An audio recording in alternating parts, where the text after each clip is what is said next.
నేను ఈ స్పెక్ట్ ఎందుకు వేసుకున్నానో తెలుసా? ఓవర్గా ఉంది కదా. కానీ ఇది ఎందుకు వేసుకున్నానంటే నా నుంచి ఇంకొకరికి ఇబ్బంది కలగకూడదని వేసుకున్నాను అనమాట. చూడండి, ఒకసారి చూసి ఇంకొక పెట్టేసుకుంటాను. ఇగో చూడండి, ఫుల్ రెడ్ అయిపోయింది. వాటర్ ఎప్పుడు దిగుతూనే ఉంటాయి అన్నమాట. ఇలా దీని దెబ్బకి ఇక్కడ చెవు అంతా ఇక్కడంతా వాసేసింది, దాన్ని ఈ సైడ్ అంతా వాసేసింది. మనకి కుడి చేయికే వచ్చేస్తుంది స్టార్టింగ్.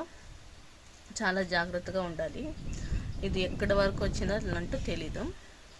ఇది 12-15 డేస్ వరకు ఇలాగే ఉంటుందంట. నేను అందుకు ఇంకా powder, fair and lovely, A makeup ఇలా ఏమో వాడలేదనమాట. 15 డేస్ ఉంటే నార్మల్ అయిపోతుంది అన్నారు డాక్టర్స్. అందుకే నా నుంచి ఎవరికి ఇబ్బంది కాకూడదని స్పెక్ట్ వేసుకొని తిరుగుతూ ఉంటానన్నమాట ఇంట్లో అంతా. నచ్చితే లైక్, షేర్, సబ్స్క్రైబ్ ప్లీజ్. చాలా సపోర్ట్ చేస్తున్నారు. Thank you.